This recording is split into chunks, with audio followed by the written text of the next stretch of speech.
Coco to give me the all good. I usually use. Go ahead. You're unmuted. All right. Let me make a correction if I could. Oh, sorry, you want to bring it to order? Let's get started. Hey, Julia. Hi, How you coming? I think December 7th is no good, Coco. I think there's a WQI meeting that night.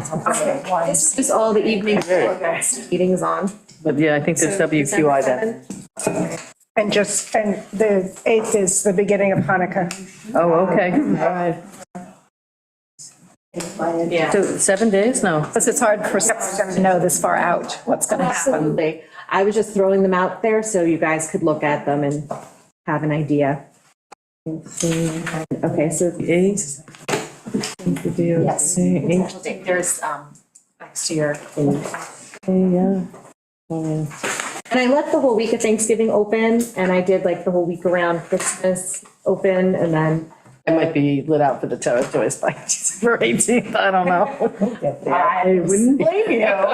I'm just saying, those are just the dates that it looks like the calendar has an opening. So everyone can check your calendars and get back to me. All right. So we don't have minutes from the last meeting. They're still in progress. It was a busy meeting, so Coco's still working on them. So we'll do them at the next meeting. All All right. right, we're going to continue on with Lori Beard Raymond's comments. I believe we got through chapter 2, We finished chapter 2, so we're on chapter 3. right? So here we go, chapter 3, summary. This is Lori. Okay, so let's just regroup. Where are those? Let me see. Oh, got 'em. Online, so it all been consolidated on the town page. If you go to the town website, is the easiest spot yeah. to pull them up. Oh, okay. They've been placed. Not the folders, okay, so. It's also in your email. I'm I'm sorry. sure it's in an On the email. spreadsheet or on Lori's stuff? On Lori's email to us, Okay, Yeah, M15. that one. and what chapter? Where? 3. Just give us a minute to. Oh, yeah. Stuff. No problem. Those are current documents received from public? Yeah. Okay, good. Yeah, they're easy to get there. Oh, but then I did send you that Oh, yeah, the one with your note. my notes. Did you find the date, Joanne? M15. 10/15. So if you do your email by, search your email by date, find something from me on October 15th. No, that, No? October 15th was the original version. Oh, This is maybe your comments recently. Oh, all right, I'll look if I can find it. Everything is just in so many different places.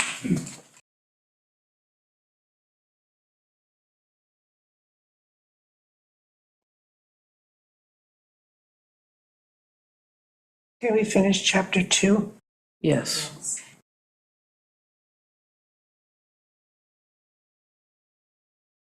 Heights. that's the October 9th, October 19th, if you go to the bottom near my signature, Ah, there it is. yeah, I saved one in Word and one on, you know. Thank you.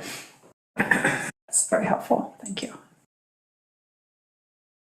We got through 2, right? Two, yeah, So we're up to 3. yeah. John, did you get I'm there? set. Where? Okay, Them out. so Meg, you're gonna take notes on this, or should I? Yeah, I'm going to take notes. Better walk and chew gum. You don't have to walk and talk with me. So basically, we are going over emailed in comments that we Yes. received as a committee, letters that we received. This is not the online comments. No, These are, we no, I'm just being Yes. clear to the Yeah, public. we've done those. And So we're going back to pick up Beard's Correct. Yes, email first. and then Right. Sudos. And then and we'll have Mr. Sudolph's and Okay. Shelter Island Heights Property Owners Corporation submitted. There are other random ones that, again, we're just through chapter 4, because then we'll start with 5 on the boards. And then there are other ones that just, again, a very nice, well-reasoned email on the Marina District. Well, that's for another chapter. So we're trying to keep it together. But all we've received after the 15th. Nothing else. No, nothing. Not accepted. We're only. Everything was before the, I know what I was trying to say. Sorry. Up to received comments on chapter 4. Yes. Period. End of story. Right, and then we'll go to the board, right? Okay. We'll get Doing, you know, We just trying to be clear so everybody understands. where we are, yeah. Very good. That's helpful. Including ourselves. Well, we also all keep talking on top of each other, so it gets confusing. Summary of findings suggest, this is Lori's comment, suggests protecting space and limiting growth can drive up prices and restrict access to all but the wealthy. This neglects to recognize the unprecedented flood of second homeowners buying property during and immediately following pandemic 2021 at any price or prices well above assessed values, which eventually drives up all assessments. So where is the data that supports this opinion? Well, assessments, when they're updated annually, this is, they merely reflect the market, whatever the proximal or near-term or medium-term causes are. And assessments are not the reasons that property taxes go up. I think her point here is what she's trying to drive at. And it's really the budgets that are driving your tax bill, not the assessments, because assessments somewhat go up together, come down together, unless you've done something to your house. But the price point is driven up by people buying at the market or above. Right, and as Meg pointed out, we have these little building boomlets. We had one after 9/11. We had one now in the pandemic, and that goes the same thing for prices. It's a supply demand thing when people really want to be here.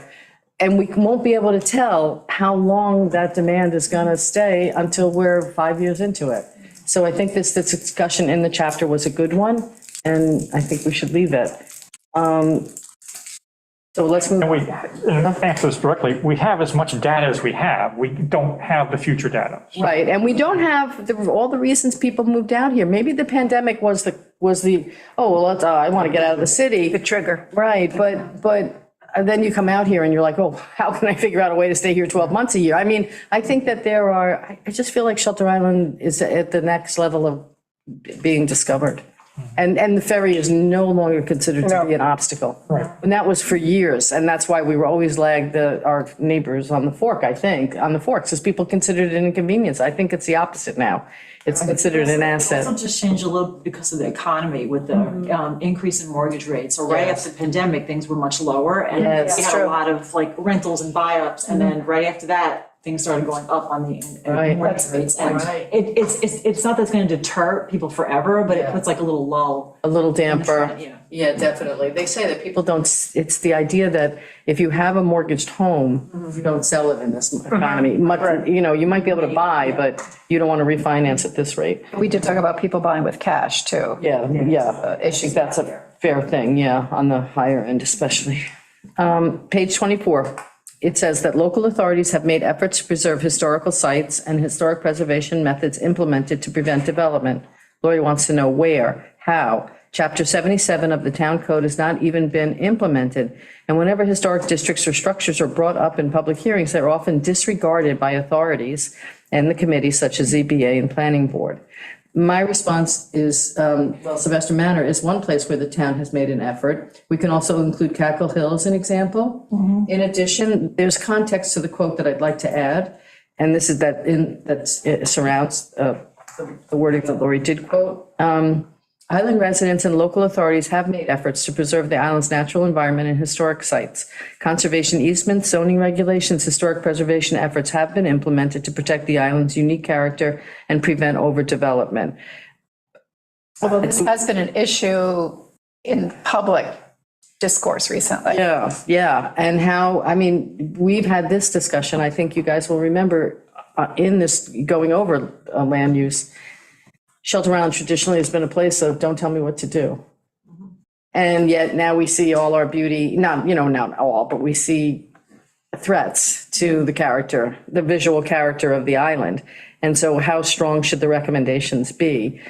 I think the idea of the historic district, the overlay, the idea of rebooting or starting up the historical advisory committee.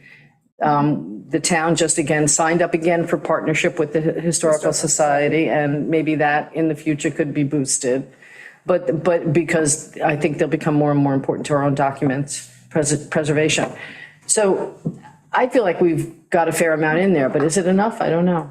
Well, we're kind of circling back to the whole zoning issue, like tightening up Yeah, zoning loopholes and enforcing what's there and what might be needed. right, right. And the whole tear down thing that is discussed, you know, in terms of what, if you tear down, what can you rebuild? What can you build in that place? But it doesn't get to the nub of it. I'm comfortable with what's in there because I kind of am a property rights person to a certain extent. You know, if you bought a property. But people will buy historic homes and then just raise it and put up. I know. Do we want to, you know, There are a couple of misnomers that are out there about certain properties that have been developed. I know for example, the owner went to the New York State and the federal, it's an old house, 16-something foundation, which is preserved when the architect got in there and it's so rotten and damaged, there was nothing salvageable except half the wall. yeah, But then the decision was, okay, do we try and preserve our half a wall and still claim it's not enough? They won't accept it. So they tried very hard, the owner did, because they realized they had a historical house. Right. They built it back in kind, it lost its whatever. yeah.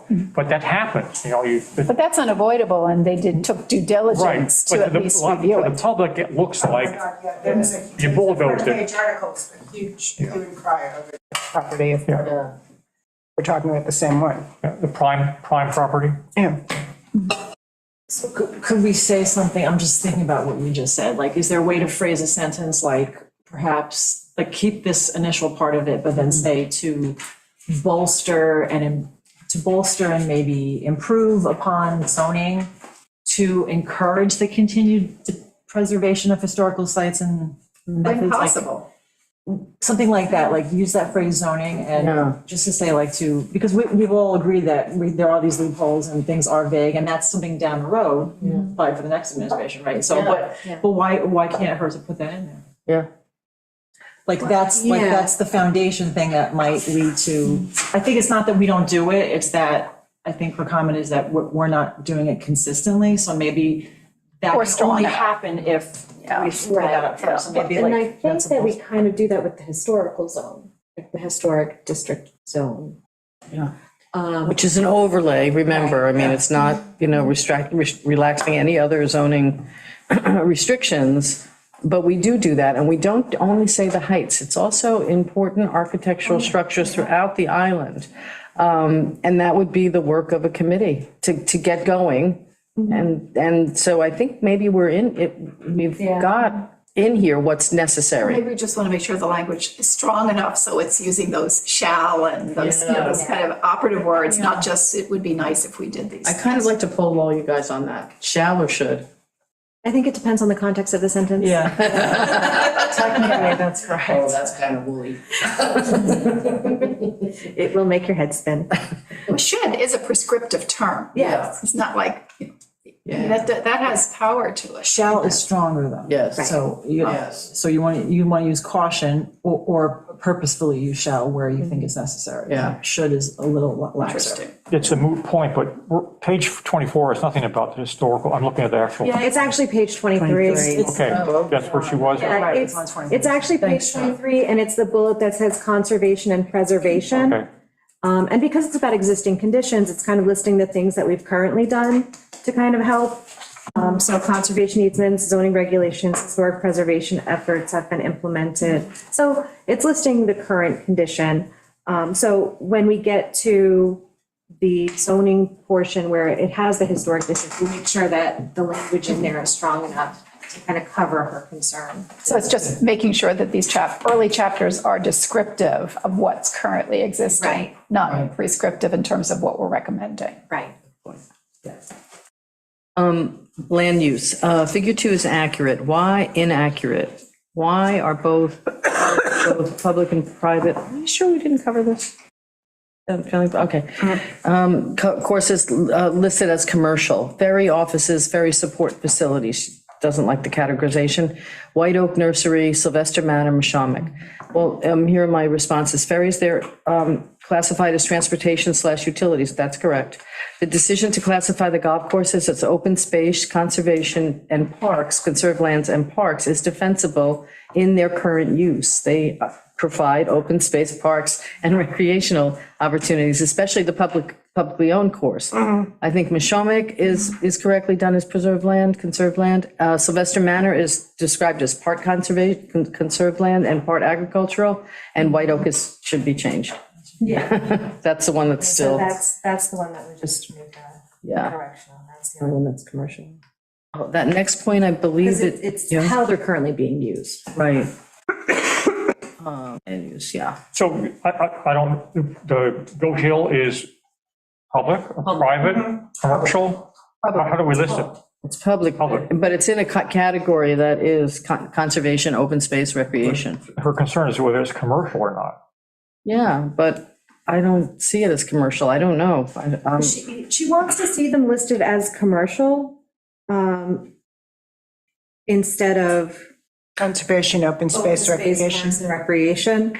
Well, Parks and Recreation seems more appropriate. I think they're defensible. I think Lori's comment of commercial, yes, it could be that. I mean, there is a restaurant there and there's a pro shop, so there is an element of commerce. I decided to say that it's And the not restaurant. part of open space, it's more part of a vista. I think that's a better classification of it, of both of them.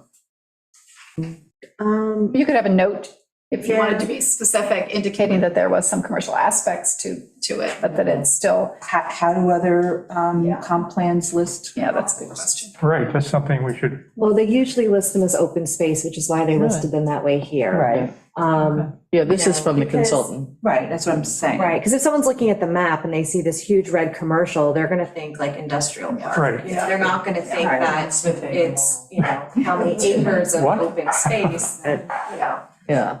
so typically that's why they labeled them the way they did.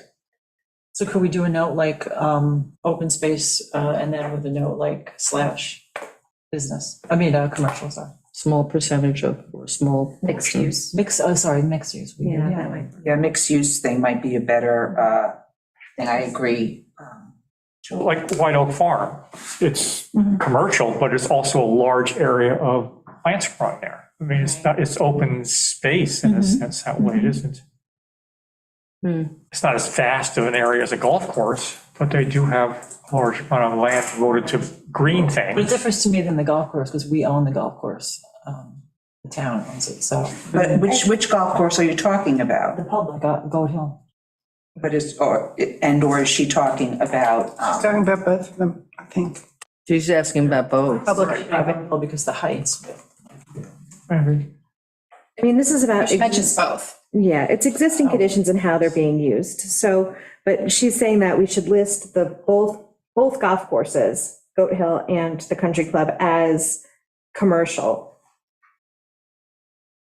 So she just thinks that we should reclassify them to commercial. But if Goat the Hill is single-family residential. pattern is that a comprehensive plan would list it as open space, then, we don't want it to look like you said, some gigantic red blot there. Yeah, Right. I think it's a. But you could have a note to the effect that there was a commercial aspect, a small segment. I mean, it's a golf course. Yeah. But isn't this leading to what's the concern if you label it as a commercial or if you don't? Yeah. Where does that lead us? Yeah, Let's say that's a good commercial, and so what? And what I don't think after that? that's why I don't think it's impactful. Like someone you're saying, so someone looks at it and says, oh, sees this big red dot of commercial, and therefore what's our? That's potentially more negative to the town versus this is open space. Yeah. And just the title, it is golf course. Every golf course in America has pro shop, they maybe have a snack bar. I mean, they'd all have something like that. Right. But we're not changing the zoning. We're just Right. describing how it's used and its impact on life. And I think also percentage-wise of the area, if you look at it, the majority of that is going to be open space. Yeah. It's not going to be a Yeah. building or commercial building or something like that. So I'm still leaning toward mixed use.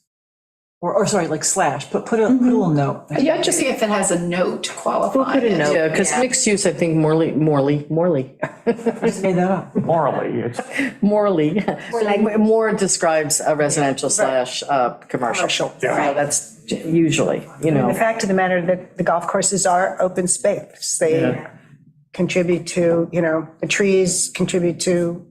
And you see people walking on Golden Yeah, Road when exactly. they're not golfing, or even when they're All the time. Gardeners Bay, too. Yeah, when you can get away with it. White Oak is single-family residential. It was never changed after. Right. It's currently zoned single-family residential, but it is a commercial, it's a business. I mean, Or current use, I mean. the current use is a business. Yeah, so that should be changed. The golf course, Gardeners Bay is also, people hunt on it. Yeah. So, they wouldn't hunt in a commercial area. It's on the it's on the outskirts of it, on the edge, on the perimeters. Yeah. Okay, so zoning regulations do not mention accessory sleeping quarters, only main dwelling units are listed. Add accessory sleeping quarters, accessory apartments, pool houses. Consistent language with specifics needs to be updated in the town code, so applications to the town are not playing name games. It's cottage, is it an accessory apartment, accessory sleeping quarters, pool house, something else? Yes, this is a comment for chapter 4, though. It's not for existing conditions, I don't think. Right? Yeah.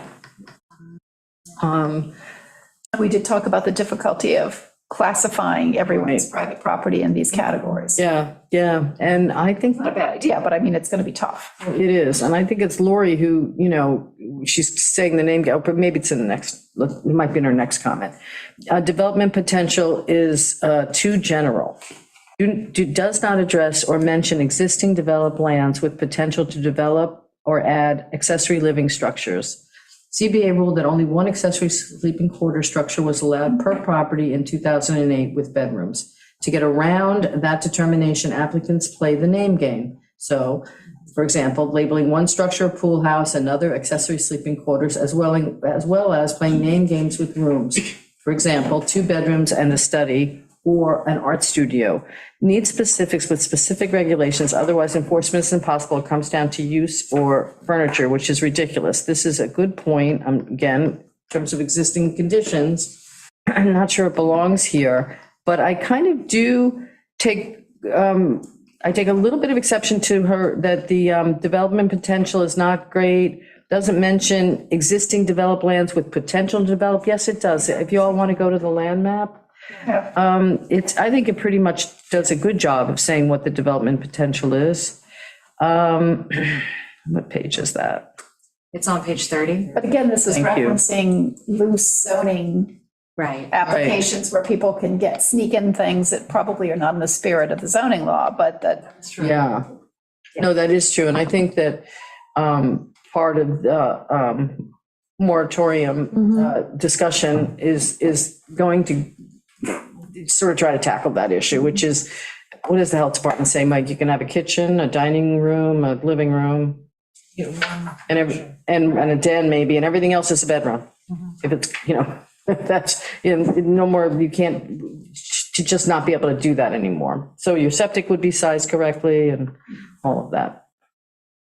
So I don't think our land use map then needs to change. I think it's good I think it's. and accurate. I have a lengthy retort to that, but I don't think it's necessary to read. The map speaks for itself. Proposed zoning changes should be within the zoning chapter and called out, explained what they are meant to achieve / goals. Noted, and Sean has already directed our attention to that. Proposed zoning changes should be zoned, called with it, and called out and explained what they're meant to achieve. So he would like to say, these are the problems with the zoning code, a nice succinct paragraph or 2 on that. This is what we think the changes should be. And then we all said we could take the list that's in chapter 11, slap it on the back of chapter 3, and there it is. But we already have it made. And then keep them also with the associated chapters as the consultants want to do. So I think we've solved this one as well. Oh, B1, beautiful B1, should not be eliminated. If apartments above commercial are wanted, change that in B1, or eliminate B1 and write a new zone. B1 restrictions of use are good, so the town board can decide what's best. You're good. I was gonna say, why don't we save the B1 and come back to Yeah. it when we discuss B1, because I think that's gonna be. a lot. Exactly, and I have it here. It's under discussion, allowable uses in B1, and also the stricter, or I should just say strict, guidelines for making it pretty. So, accessory sleeping, this should go in the next one as well. Right. Well, housing. Yes. Restrict boat trailers from being stored on the side of the roads. This is a matter of enforcement. I don't believe it's a comp plan issue. Right, that's enforcement. You can't be in the right of way. Considering lowering square footage to 4,000 square feet or less, Martha's Vineyard, for example, et cetera. Eliminate special permits for anything over these limits, limit the size of structures that can have water and septic to two per property regardless of size. I think the plan does address this, except capping the number of accessory structures you can have. That might be worthy. Yeah, that is in chapter 5. Economy? No, No, you're okay. not sure. I think it was chapter 4. Or, I don't know, Maybe. the next chapter. Yeah. Senior housing is barely mentioned. You skipped require permits. Require permits for sheds, patios, sorry, thank you. They are, though. I thought Yeah, so, that's yeah, Required. yeah, Now, enforcement is a different issue, but right, yeah. Most people don't know their setbacks, property, wetlands delineation. I don't see a problem here. I mean, it's noted. Oh, so she says town used to require permits for sheds, but it was removed in 2019. Small sheds, But I yeah. think that they actually reinstated that. I think so, because I had to apply. Yeah, so that they reinstated the fact that no matter what, you have to get a permit for a shed because people were putting them where they didn't belong. Oh, yeah. So they reinstated that when we updated the fee schedule. Oh, okay, all right, Again, enforcement would come to play with that. yeah, yeah. They have to be anchored in a certain way, too. I mean, Yeah. there's a whole set of rules. It's like, and for hurricanes and Yeah. whatnot. Can't be blowing around. So you don't have them rolling across your lawn. Senior housing is barely mentioned. A senior community, living community designed so seniors could interact, share space, common space with a walkable area would be benefit. Suggestion for a town-owned property, question mark. The housing plan is part of the comp plan, and senior housing is discussed in some detail in our housing plan. In addition, Goal 4.2 does provide for a broader range of year-round housing options across income, household size, and age groups. So I keep in mind that housing plan, it's important. And in 9.6A, support the expansion of services for the senior population, including provision for affordable housing, access to healthcare, et cetera. So I think we covered it. Page 44, talk about housing sizes scaled for lot sizes. Current allowable lot coverage and building coverages are too generous. Need to make smaller in all zones so the lot is not overcrowded or built to the max. Adjust based on lot size. I think the plan does address this with the examples, which I think we've taken some of that out, but, The examples were But the- misleading. yeah. They were confusing. But the words are in there in terms of graduated limits. And the moratorium is also creating a space to discuss in detail this, and perhaps the next town board and the public on the specific topic of this will determine the limits that are necessary at different property sizes. Page 44, enforcement. Yeah, so these are all in chapter 4 now that she's commenting on, but she just has it mislabeled. Yeah. Oh, she has. Oh, okay. Yeah, page 44 is in chapter 4. I was Thank you. Maybe I just. No, it doesn't say chapter 4 until next. Oh. Yeah.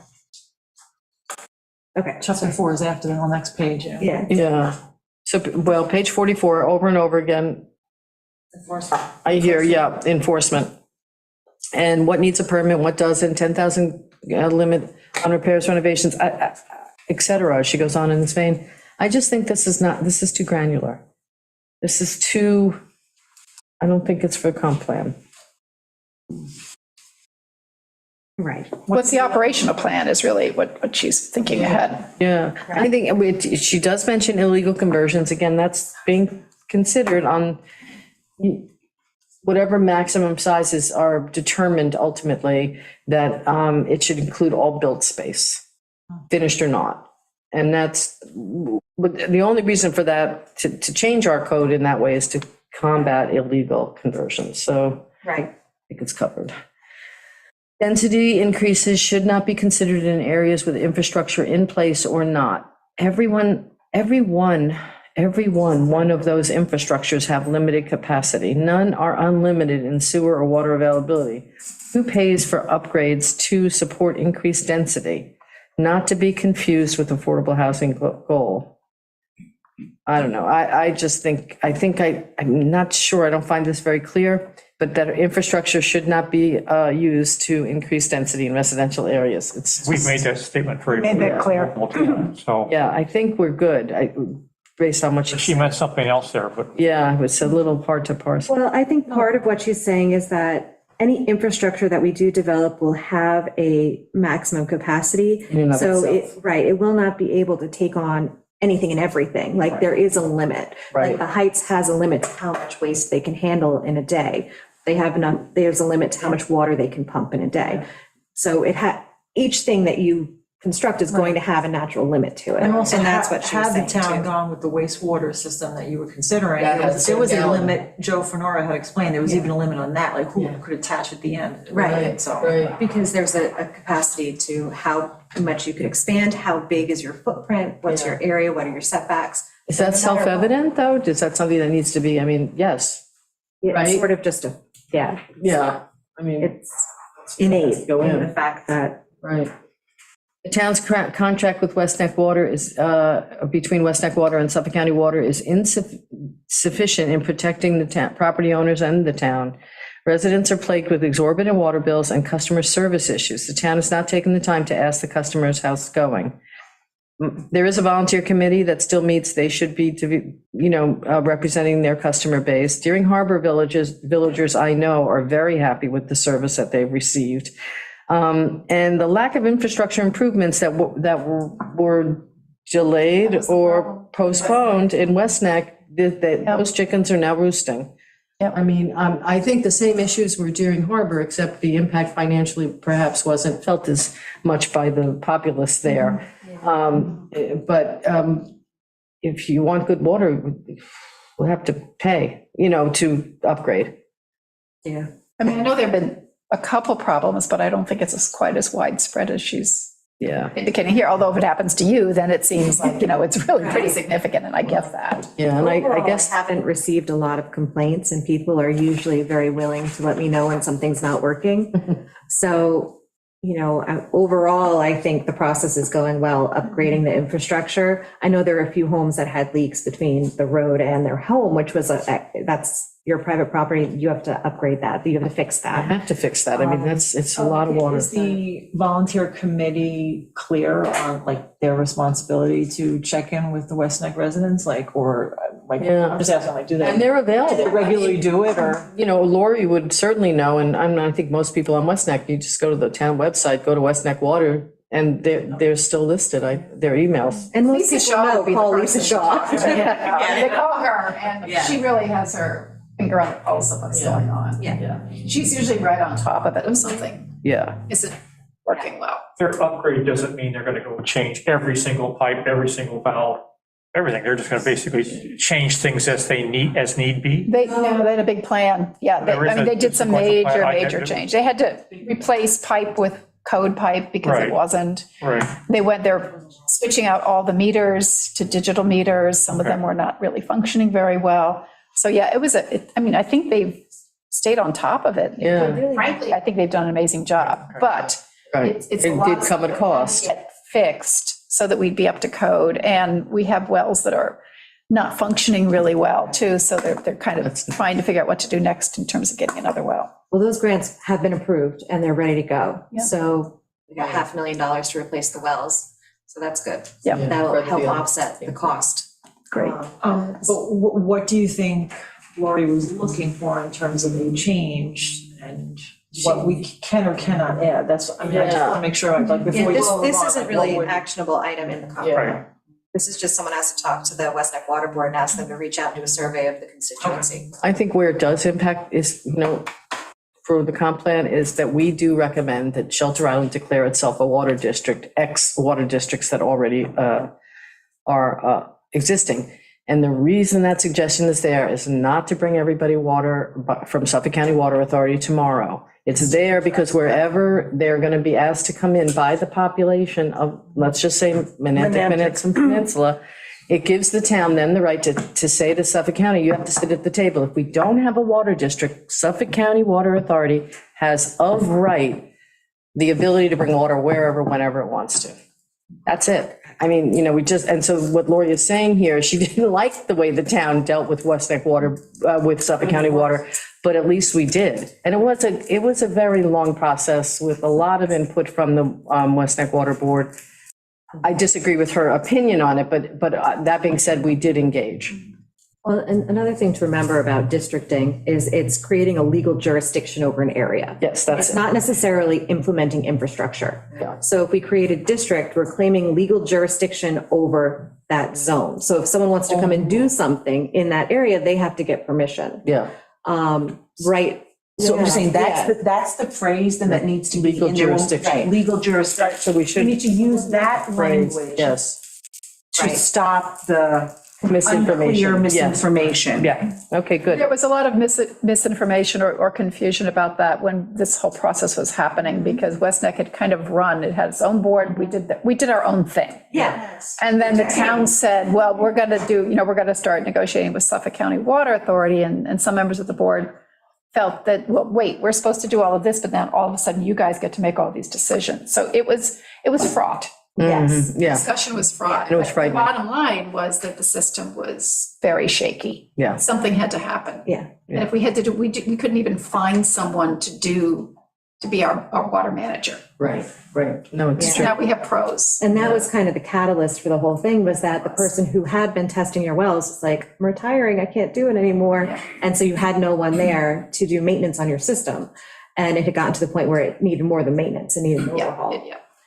So again, to cover her concern though, maybe what Rebecca's saying, like that's, would we add that, Clarify. Yeah, we need to Language. Clarify clarify. that language. It's just Jurisdiction.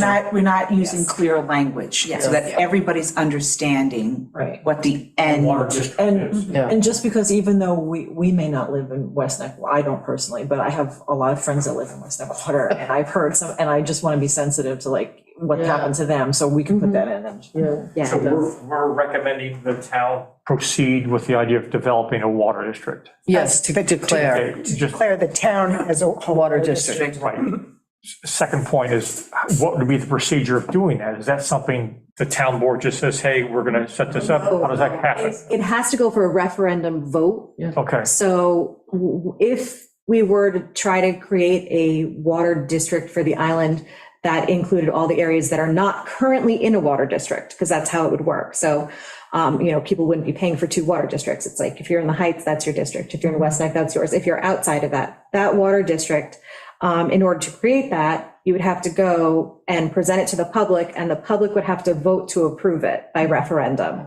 So it's a process, and it would be, If you want. Well, again, we have this Island- conflict between, the subtext is really that you've got an outside agency right. that, has had some historical issues coming into this location and telling people they have to do X, Y, Z, and instead of my well, my choice. Right. So that conflict is very real. It is absolutely real. And I think what people don't recognize at this point in time is that right now, because the majority of Shelter Island is not in a Shelter Island water district, they are de facto the legal jurisdiction of Suffolk County Water Authority when it comes to providing potable water to the public. that's true. So they have more power now than if we were a district. Absolutely. That's an important point. That's the important. That's a very That's the important point. misconception.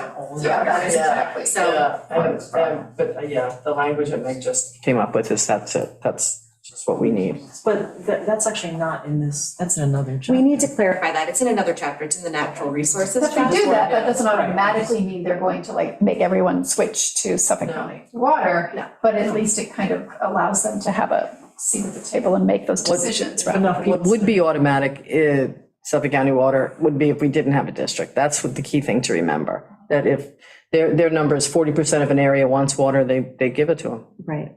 You know, and if most of the homes or properties in that area have non-potable, that number drops to 20% is necessary for them to bring the water in. So looking at something like Silver Beach, I mean, it's a real issue. Right. Because it's essentially a public health issue. So, you know, the state and the county say, we want you to solve this. Yeah.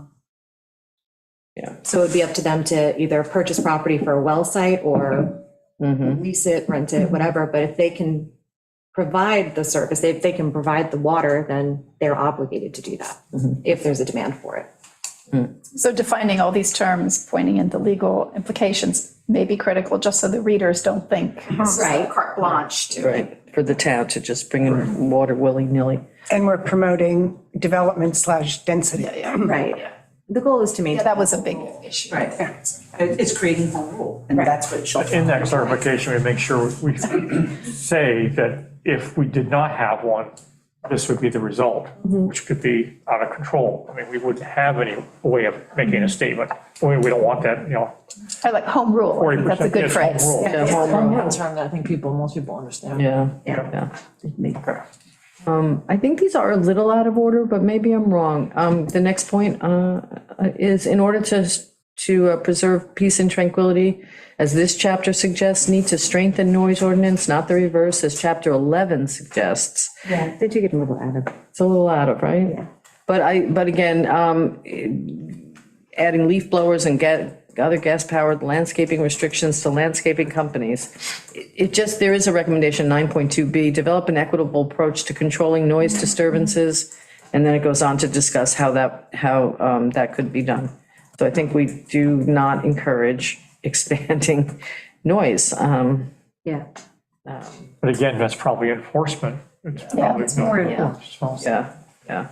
Consider requirements for a fence permit. Many people installing fences do not know the code and install over the property line. Consider. I sure was told. I put the wrong size fence up. Because the fence guy said, oh, you can do this. And so we said, okay. And then, like 3 weeks later, we got a letter.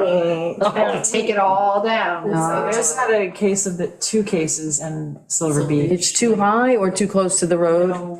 in the wrong place completely and too high. So Good it point. just happened. So I'm saying this is a real thing. This is a real thing. I do think fence permits make sense. I mean, Yeah, and we don't need them now. So 7.9A, again, a little out of order, does say promote, this also says wildlife, have the setbacks for the fences for wildlife to navigate. I'm for that as well. So promote habitat preservation, restoration, so islanders and visitors can enjoy a healthy ecosystem, protect indigenous plants, biodiversity, blah, blah, blah. The town should set fencing regulations to include a minimum setback from the property line to maintain wildlife borders. What else should go in there? Also wetlands. So the issue that we had was in the wetlands. Like someone would put a fence in the The wetlands? person did the permitting correctly for what they were doing, except while they were doing that, they just threw in a fence on the wetlands. Oh, Let's find it. So, it's coming out now. So I'm just saying like that, yeah. yeah. can we add something in there about the wetlands too? Should include minimum setback from the property line and the wetlands? And that's in chapter 7. Yeah, 7.9A. How does everyone else feel about that? I don't want to speak for everybody. Well, I think What do you? no matter what, it has to go before the town board. So I think that it's a good thing to put Delicate in. areas? I don't know. we don't have those right now, or they just, there's no, There's no need for a fence permit. So there's regulations on where fences should go, but. And you can't have it Right. 4 feet at the, when you do it. More than a certain percentage of your property area. Right. oh, really? Yeah, I mean, but the primary goal of the fence rule is to not bar wildlife from entering your property so that you don't create a tunnel where they can only be on the road. So for example, if everybody had a massive hedge or fence all the way along the road that deer couldn't jump over, they'd be forced to stay in the street, which could cause problems with traffic I and. don't particularly want them in my yard. Nobody wants them anywhere. It's not just deer, it's raccoons, it's fox, it's squirrels, it's chipmunks, it's Groundhogs. everything. It's like, It's so destructive. You know what I'm thinking?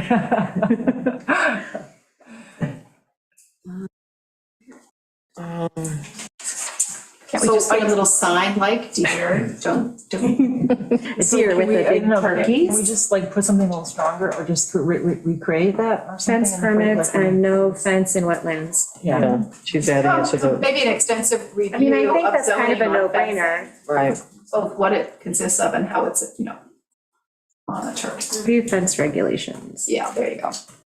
I mean, when we get into that chapter, I'll bring it up again and I'm Yeah, so you making the notes. Review it to protect indigenous plans, biodiversity, wetlands, all that kind of stuff. I just, Gist of- I'm just throwing a, what about deer movements? If everybody's up and they're shoulder to shoulder, side to side, property line to property line, how does a deer make to that property? Well, just keep it, picket fence it, don't, like I have, it's like a split rail. Yeah. Don't put these, where they can't go through. What do you call it? Yeah, don't use deer fencing. Because then you channel them to a spot that may be inconvenient for roads. That's a factor. But it does suggest a corridor so that there is at least a Right, so place. like there's a setback, so you can't have the fence Yeah. right on the property line. Maybe it's 5 feet in from the property line to Right. create some kind of natural Right. corridor for things to do. So I Like, mean, I was gonna say, if you think about all the properties that abut the Westmoreland area, if you've been back there, there's nice little channels and you can see the deer run right through it and it's fine. So, because Yeah. they're not, there's like a space in between, it's like a buffer zone. So- and some people prefer, the deer fence, keeping deer out of their yard so they don't have to spray. Yeah. So, yeah. well, and yeah, if you have kids, you've got deer stuff scat all over the yard. I mean, these are issues, or dogs eating it, Yeah. not to mention ticks. Lori's next point, in housing, I'm just going to cut right to the chase because it's a good question. Shouldn't renters be entitled to know what is in the water that they drink so that they can decide for themselves whether or not to drink it? So, we're beefing up our rental law. We have been doing that over the last year, a couple of changes. Should this suggestion be incorporated that if you're going to sign up for a rental license, part of that should be you have to submit a water test? But, okay, you submit a water test, but then what? Then what? Yeah, well, I think, I just got a rental license. I think you have to renew it every other year. I think it's good for 2 years. So maybe every time you renew it, you'd have to do a water test. Maybe not for everything, maybe, because for everything is expensive. The only problem with water tests is that seasonally it changes. I would say specifically we're concerned about nitrates. They come and go with the seasons. Yeah, So you get one in a season when it's high, you would be liable to be able to, provide water for somebody or something like that. If you got it when it's low, it would be different. yeah. And these tests are expensive. They're not something you can just go get and snap your fingers. So to ask someone to go do that, it might be onerous. And I just wonder about too, again, enforcement. I have a rental property, my nitrates are too high. I provide reverse osmosis water to drink and cook with in the building. So they have that. That's how I solve that problem. But I don't know, how do I prove that to the town? Every time I've talked about reverse osmosis to this group of people who are dealing with water, oh no, that's a bad thing to do, don't do that, it Well, it's doesn't only in work. some areas, not all. but- Okay, well, I've had so much resistance about the benefits of reverse osmosis that, I don't know, so you're forcing a homeowner to do strange things. I don't know if it makes sense. No, I understand your concern. Well, and I think the reverse osmosis thing, it's different if it's just like an under the sink canister than if Oh, it's you a mean the whole real- house. I'm thinking of the Like if real you're thinking unit, that's whole what I'm house, thinking. that's significant, That's but what under the sink, it's Like you can shower in this water, you Yeah. can clean things with it, you just can't drink it or consume it or cook, But I think Lori's point is good. You're giving us, the landlord's point of view, but she's giving us the renter's point of view. And what do we as a town owe them for protection or? But I think Judd's right also, is that homeowners are going to balk at yet another regulation that Yeah. might impact their renting their Right. ADCs. And When I got report, Or else they're going to be less likely to comply, and they're just going to rent it. right. Then not get the license, yeah. Water testing are we talking about? Because there's Suffolk different. County there's came and did level. my water testing, and Like they the wrote me a regular. letter saying your water nitrate level is too high for infants and toddlers. Right. Okay. Anybody else is fine. So I've never rented it to an infant or a toddler, except I now have an infant there. But we have reverse osmosis available, and that's always tested also, and there's nothing in it, is water. That's what's in the reverse osmosis. So I don't know. I don't know. If you share that result, I'm a renter, I'm going to be, even if I don't have a toddler, I'm not going to be happy to hear that. I'm going to want you to do something about that. Right. I mean, it's okay for me to drink. Why? You know, I mean, It's because of brain development. I It's understand, really but- not a problem for someone who's got a fully mature brain. well, And who, I have good water, and I have people bringing bottled water, they'll fill my fridge with bottled water, and I'll say, no, the water's good, like, it's okay. They give me bottled water. Yeah, I think most people are not used to drinking tap water anyway. So I think it's rare that someone who's renting is going to be like, I'm just gonna drink out of the sink. I mean, Yeah, I so the consensus is we shouldn't add this. think it's a significant complication. It's tricky. I'm not sure. I mean, you could suggest this be an issue of discussion Yeah. or investigate so that we acknowledge it, but it opens up a whole can of worms. But I think the owner, if they knowingly rent to someone who's got a child, for example, and don't divulge this information, they would then be liable to any issue. That's a personal thing back to the homeowner. Well, that's kind of like saying, well, you know, Got it tested. If I don't know. yeah, If somebody drinks our water and they have some kind of detrimental effect from that, they're gonna come after you. Yes, I would expect that. Yeah. You they know, might not ever know, and their child is damaged. Well, I mean, but I don't know, like, that's, a little extreme. but yeah, I mean, if your And do you water's that wanna- bad, you're gonna And then know. could you drive people underground who are just not gonna? Right. because Yeah, that's what I was talking Or I give you my report that says nice and low because it was in that time of year when the water's Yeah, flowing through there really strategically nicely. had it tested. And then, oh, Yeah. here's, we're good. I mean, I'm not saying that any would, hopefully no one would do that. You know, I think we've started with like the basic inspections for rentals, like smoke alarms, like safety thing. like, Yeah, I think that's the first step. Yeah. And I don't know about this yet because Yes, it's it's a pretty little big. different than. Right. okay. But I think it might be something we'd want to acknowledge. I'm putting the note in the natural environment chapter. Okay, yeah. Or no, in the housing chapter, sorry. Housing, so that yeah. It's there. I think so, We yeah. can think about it.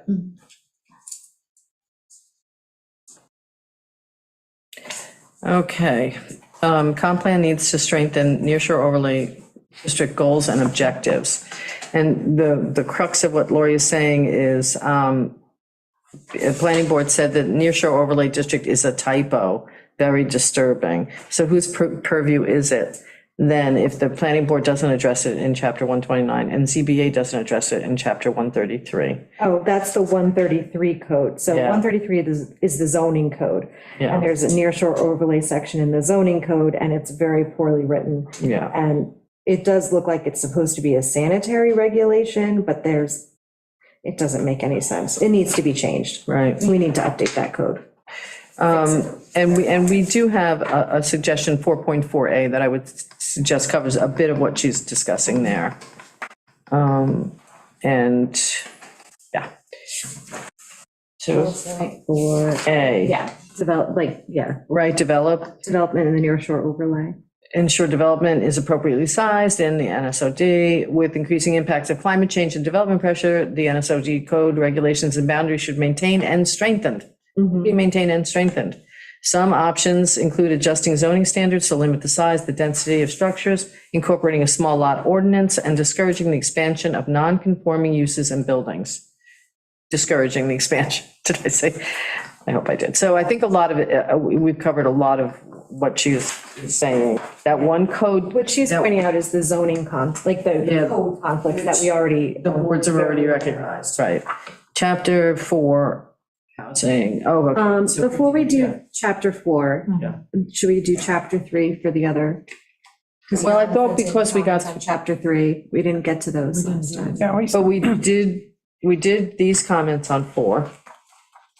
So we were going to do 1 through 4 of these big emails that we got. So let me just finish her chapter 4, and then we go to Jan, and we do 1 through 3 in Jan's. Oh, okay, I see what you're doing. And then we'll do, the Heights Property Owners Corporation, Yes. 1 through 4. We're good. 1 through 4 Jan, 1 through 4 here. I'm clear. Good. I'm letting the boards be my guide. Page 33, average Yes, I want to, Lori points out a discrepancy here. I think it should be explored, 7.5 versus 10 over the 2011, 2021 decade, and we should discuss the luxury tax that she has. So, like a luxury tax, meaning if you're going to load your property up with tennis courts, pools, pool houses, luxuries, which is discussed in the housing chapter about how the houses sizes have trended larger, but overall, what's really been the change is this, the addition of amenities. And should we consider doing a luxury tax on those? I mean, they're sort of captured already in your assessment because they add to your value of your home. So this would be in addition to the. Yeah, on top of that, and it was pointed out recently in a discussion, I believe over in the South Fork, that part of what's the whole trade parade thing is there's so many amenities now that need to be maintained and serviced. It will change over time. It will be a driver of change of island character. If more and more houses have more and more luxuries, because the traffic alone will be a bigger impact than it already is. And the housing and the ferry lines, all of it. So the luxury tax idea, I don't know, I don't want to pay more for my pool, but. But how do you do that? How do you do it? I think because it's in the assessment, it might be as much as we can do, but clearly for some And is it people, it's not going to matter. retroactive or new construction? Or, yeah. I mean, there already is, if you're going to apply for a pool, there always a hefty fee for that already in the building department. Yes. Is that, Yeah. And what are other, does anyone know offhand, I'd have to look it up, but what are other townships doing for the pool houses, pools, all the accessory dwellings? I don't know. Luxury tax? I don't think there is a luxury tax. I think it's folded into their assessment. And Like it is here. yeah, like it is here, and it's really, you just get slammed on the permit fees. BJ, is there wiggle room in the assessor's office to, how do you, if we felt that fee or that, I don't know how you, that little bit of money that would be related to the pool or could that be increased, that aspect of it, and when you do an assessment? Yeah, I do know that Judith is in the process of updating all of those rubrics. It's a funny, I want to say it's Cornell, no, Syracuse, it's property, it's the cost basis of a 2x4 is based on a formula out of Syracuse that uses Syracuse. And then so, because we're not there, we're in Suffolk County, we add to that, we have a multiplier. This is all done really by the state. A multiplier for pools. Exactly, because I think a pool in Syracuse is probably 20,000 and a pool here starts at 100. Yeah. So then I think that the assessors have been working on updating those basic cost factors, multipliers. Is that part of the reval? Yeah, Yeah, definitely. East Hampton doesn't have it. I just Googled a few things. Yeah. So interesting They thoughts. assess the extra assessment, but. Yeah, interesting thought. Maybe she could bring it up again. Short-term rentals have had a negative impact on island's inventory of all, it just, Meg, if you wanted to make a note of that discrepancy of 7.5 versus 10. Yes. Okay, just so we can clear that up. Inventory of all size houses. Small homes have always been hard to find, and STRs made that worse, as buyers and LLCs bought up multiple homes for STRs, taking them off the market for first-time home buyers and/or year-round affordable housing. Stricter limits should be considered for STRs. Oh, that was such a difficult road. Or incentives to owners who rent year-round at affordable, reasonable rates. Residential homes should not become transient use hotels. Is the data on page 37 correct? How many people are renting without a rental license? Did you guys change the contract for the company that you were using and Yeah. have new enforcement staff? We do. We have a new enforcement officer, and he is also training Right. another person in the department to be able to track down when someone is short-term renting and is not registered. So that's step one. And then step two, maybe you shouldn't be short-term renting if you're in the nearshore overlay. So it's a process. This man's code enforcement officer that's part-time has only been on the job 6 months, I think, maybe. Yeah. And so the training continues, Given it enough time yet on this. I think. And we do have this, 4.1D, monitor the effectiveness of the short-term rental law, make necessary code adjustments to increase enforcement ability and renter safety. The town should monitor, this is already in our plan, the town should monitor regulations and enforcement carefully to ensure that short-term rentals contribute positively to the community's well-being while minimizing potential negative impacts. Okay, small lot ordinance mentioned with no specific details about what small lot means. Less restrictions, more restrictions, what does it mean? Here it is, 4.4A, small lot ordinance. What? No, this, go ahead. Yeah, would address how non-conforming lots can be used or developed while taking their non-conforming status into account. The ordinance might include limits on the maximum size, revised setbacks to control the size of buildings in relation to the lot size, thereby preventing excessive development. Ways to regulate this include the following, may include the following, and then there are some examples that I don't know if we took them out of here or we just took them out of the body of the chapter. I think we just took them out of the body of the chapter, not out of the recommendation. But maybe it's all right in the recommendation. No, we take it out? left this. Yeah, we What left took this out was in the body. the example of floor area ratio with the number breakdown, that we took out because that was causing confusion. But these are the concepts that we should look at, the floor area ratio, pyramid regulations to control height and mass, and then ensuring regulations to discourage illegal conversions. Of habitable space. So I think we're good there. Parking is not addressed. Larger homes or use of homes by singles, non-married people, usually means more cars and more parking is needed. Doesn't address extra parking for ADUs or home office business use. I don't think this problem exists. I just haven't seen it anywhere where, there's like a house that I pass where there's always cars parked out on the street. Yeah. No, but the thing is that people do it even if it depends on the use of the house. It could be someone just after the summer. I mean, Right. we do a lot of oyster things and we're at, like up and around Mile Island, and there's a lot of cars on that street that one day when they're having a For an party. event, yeah. But I can't say that it's there all the time. We wouldn't put parking in, a regulation for, the once or twice a year you have a party or a wedding. But I think she's saying, no, people who are living in houses that we don't have a regulation to say single-family houses need to have X amount of space for parking, but I don't think we need to do that. I think it's a problem looking for a solution, looking for a problem. I think people usually build in parking when they build their home, like they want to be able to park off the street, they want to have easy access to their house. And don't you feel with the size of houses increasing, like all the houses I can think of. Have huge garages. Yeah. Four-car I know. garage, and you can sit park 8 cars in a driveway. So, Yeah, so I don't think I mean, the heights may have a problem. Right. the Well, heights she may be have a thinking of problem. The heights, because the heights, right, does. Right. But you can't park overnight there. On the street. So. But it might be appropriate that the planning board have the option that if Sheriff's Mansfield, they're in high-low, little narrow roads, people have no planned parking on their property. Yeah. And they put cars on that little road, narrow road could be a dangerous thing. Maybe they have to say you need more parking on your property. There's Well, we something, do that, for example, when people are doing projects, when staging, so where are they gonna put that happens a lot. commercial people. In high-low and Yeah. the heights, so where are they gonna put these construction vehicles while they're building whatever it is they're But building? maybe it should be in the planning process of that, when they're applying for the permit to do that. you need- It is there. It is there. It is Okay. there. Yeah. And I've never seen that on high-low. I've never seen like a lot of cars on the side of the road. There was one. Well, construction's one thing, but I mean, just people, is there a place where? No, but when construction's, I can think of. The construction, I get, because you got a whole bunch of workers there at the same time. But again, it's a party, that type of thing, it could be Yeah. an issue, but again, that's a transient thing. It's not Right. gonna be there for.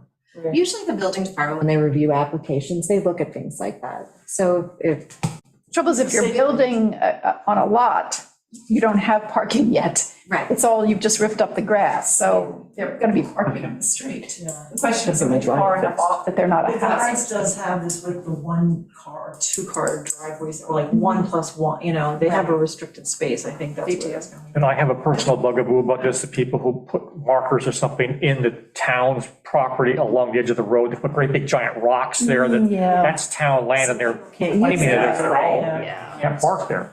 That irritates me. It is there, I mean, it's just, yeah. I'm learning to live with that and just, Get into they're it. just those kind of people, but, it's just. Yeah. Well, and in some ways, especially when they put rocks in the right of way, that's dangerous Yeah. because that right of way exists for people to be able to get off the street. Right, 'cause you have to. Something happen, even for a car to swerve if it Yes, needs to a have deer. extra space. So, yeah, there's reason to not I don't have. know, could we say something like, with building department applications, just continue to examine parking in the application, or I don't know, something like that, to, again, bolster the thing about parking Right. through the building department when they apply. The most you could do is stipulate ideally, how many trucks could park on the side of the road. I mean, they can't, Yeah. I don't want to put in like 5 parking spaces because the construction guys are building my house and then they're gone and I have 2 cars. Oh, no, I I'm think- talking about Right, the the final plan final from the plan. architect and Yeah. from what Right. they're building. I think actually, what not she's the- referring to is the concept that, let's say you have your single-family home, and now you put an accessory dwelling unit in. Now you're gonna have one more person, one more car. Is that car accounted for? Can it be parking off the street? Is it? And, I think most people kind of take that into account. I don't think it's a big problem for us. Because I wouldn't want to park on the street if I was renting your house. I don't want to be there. Nobody. Park in the driveway. Yeah, Yeah. so I think we need to not address that. Okay, To keep, how about everybody Yeah. else, is everybody else? yeah, no, I think we're good. Okay, you all right with moving on from Yeah, there? that's fine. Page 42, businesses buying, not to mention, no mention of renting, which also is happening. Businesses buying and or renting, single-family homes for their workers. Seasonal as mentioned, this is on page 42. But it's also happening for year-round workers. Not legal under zoning laws, the draft says, but it doesn't say that. We'll get back to that in a second. But also not legal under New York State Building Code. No, we have a limit of 2 people per bedroom. And if people live together as a family, we cannot legislate that out of existence.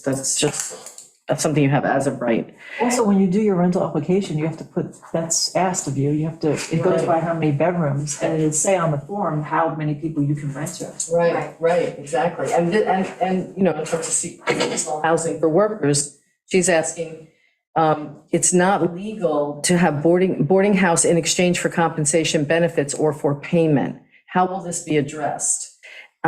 This is what it actually says. This is there's very limited supply of rental apartments, and landlords report that when they have a rental opportunity, they quickly receive multiple calls about the property. Renters seeking year-round housing typically find it by word of mouth. There are an unknown number of room rentals that accommodate lower income individuals, while a few businesses with seasonal employees provide housing for their workers. Some property owners rent apartments that are not legal under the zoning code. We know all of this. And so I think Lori confused that she was saying that it's not legal to rent rooms, to rent a It's a house. statement of what's going on. Yeah, We're aware of exactly. this violation. Exactly. It doesn't say that they're buying, it doesn't say that house share is illegal, and so I don't know how the rent is being charged. Like, coming out of your paycheck, or in exchange, I don't, Is that the town's business? I know, I mean, there was this one It house. comes down to enforcement, though. Right. If there is a problem and something comes up, then it's enforcement's job to check it and make sure that the house isn't exceeding its appropriate capacity. And that's really as far as we go. Officer and That's somebody makes the enforcement. call, Yeah. right? Yeah. That should ideally take care of it. Yes. Page 43, create ADUs. No mention of affordability or restrictions to keep them affordable. Why should relief be granted from town code if not affordable? Restrictions on rentals and rates in perpetuity? Well, I think we do need year-round housing at market rents as well as affordable housing. Year-round dependable housing where you just don't get kicked out for July and August because they can do better. So I think in private hands, that's not a bad thing. The ADUs that are being, Right now, CDCO, right? Yep, they do have restrictions on affordability. And the relief from town code that is being promulgated in the following, other priorities for the short term, meaning not short-term rentals, but for the short-term time period, include increasing year-round accessory dwelling units through grants and low-interest loans, code amendments and enforcement, a comprehensive, which does not include NSOD, by the way. A comprehensive review of the town code is needed to ensure that it's consistent with the goal of increasing year-round community housing opportunities, and the existing registry list should be updated to get a sense of the real demand for ADUs. I think that's a good starting point. Illegal conversions are mentioned, this is Lori again, but this also affects septic system sizes, which ties back to groundwater pollution. Suffolk County Health requires approval for all conversions, as some design professionals and/or contractors are promoting these illegal conversions. Many are being rented without renters knowing that they are drinking water in close proximity to a cesspool. And buyers are also not being told of these same problems during property transfer. Again, we have it in there. This practice is commonly known as illegal conversions or unpermitted renovations. It's been a means to bypass building regulations, et cetera. To address this issue, the town should evaluate zoning requirements. I just think it's covered. And page 45, density comment, should not exceed more than 2 units per acre. Whose opinion is this? What does that question mean? I have a recommendation for this, because I think that the concept of units is confusing for people. Okay, So I looked at it today, I was reviewing it, and instead of acres, I think we should say residences, because it's 1 acre per residence. And so if we do it that way, then I think it's less confusing, 2 acres per residence instead of unit, because people understand that a residence is a home. So it means like two home, one Well, home when per- you're looking at, so in the sentence here, strengthen limits on density in residentially zoned areas. So then the sentence is, existing zoning regulations regulate housing density, which depending on the district is either 1 acre per residence, 1 acre zoning, or 2 acres per residence, 2 acre zoning. It's widely understood that building sanitary sewers will help improve water quality and managing wastewater treatment. So now, then I think if we go down a little later on, it says, it is important to affirmatively state that if public sewers and water supplies are built, the residential density of existing residentially zoned areas shall be maintained, period. And just leave it there. Don't add the and should never exceed 2 units per acre, because that's just confusing. And if we state Can we go that, back to 1 acre, 2 acre? That phrase sounds more like, I'm used to that phrase other than Right. 1 unit. Let's just go 1 Right. acre zoning, 1 acre, Right. 2 acre Right. zoning. right, so yeah, what we were trying to capture here, that as of right, currently, on Shelter Island, you can build a house and you can build an accessory unit on 1 acre. That's what you can do. which is what the county and the state consider a residence. Right. That's innate in Yeah. having that. So I think we were trying to capture that originally. I think Meg's Yeah, edit is a good one. So, and then, so just so take that out. by taking the line and ending it, that residential density of existing, the residential density of existing residentially zoned areas shall be maintained, period. So just leave that, there's no Basically don't change question. And then it just doesn't confuse anything by trying to say what it should never exceed, because that's where there's confusion, because it totally depends on definition, and people are going to define it differently. Yes. Actually, depending on their that sentence understanding. says, I suggest a reword to match county regulations, so Right. that's what. So, Yeah. yeah. I think that just kind of makes it cleaner, a little less confusing. Okay, they're only, We keep circling back to that over and over Yeah, again. yeah. It keeps coming up everywhere in everyone's so- comments. so, hopefully we're chipping away at the cloudiness of our wording, of our language. Okay, 2 more points, that's it. Page 48 talks about develop strict criteria for evaluating exceptions for established land use. And criteria should be developed for what constitutes a hardship. What is a hardship? We talked about that, yeah. Right, and so, and it's there. Okay, page 48, a tree preservation. Tree topping. Yeah, I didn't really know this, and it turns out to be Yeah, that's true. totally true. So how about we add a sentence Yep. to the tree thing that, no topping. Lollipopping is okay? Actually, lollipopping is according to code. Oh, what is, that's right, it is in there. We take the lower limbs. Underbrush, Yeah. and you leave the top. Oh, okay, right. Yeah, I Oh, I believe see. there's a degree of that that is allowed. yeah, I think you're right. I feel like I remember that. So that doesn't hurt the tree, but cutting it off the top does. Right. Interesting. Because it grows from the top up. Cutting the top and also covering the roots with too much soil Right. during construction. Strangle it. Like as they toss soil on other trees that they're not planning to cut down, those trees get affected. Yeah, I didn't realize that until. Also, driving over the roots repeatedly will kill the tree. Yes, that's, yeah. okay, so we want to move on. You want to do the next one, Meg? My voice is getting weary. Sure, hold on, let me just add tree topping. Thank you. Now we're going to. John Sudol. For putting Lori aside, So we went through chapter 4. Yes. Got it. Lori to 4. Lori's to chapter 4, it's on chapter 5. Okay. We're on 5, right? We're gonna go Or back to to- Jan Oh, now. Jan. We're So still on Jan's, Same we're gonna day. do Jan's chapter 3 and then Jan's chapter 4. Okay. Should have, if you can't find it, let me know. I think it's the same date. Should I Nope, nope, present? nope, No, nope, no, nope, We no. got I'm it. gonna go by your written comments. Okay. Chapter 3, page 29. Three page. In the interest of, list all 73 subdividable parcels, including owner, tax map, address, parcel number, total build out with subdivision lots broken down by categories used in table 6. No. Why not? No, Because can't. if we were, to essentially, that would be giving out Private information. that role and then dividing it. I mean, what you're asking for is, I think, too in-depth for the document. Does it have anything to do with privacy issue? Well, Well, that's kind of public document, I but mean, they theoretically can go to the building department or the assessor's office, but putting that in a document like this just seems like it's, yeah, and anyone can look at this map and discern the implications.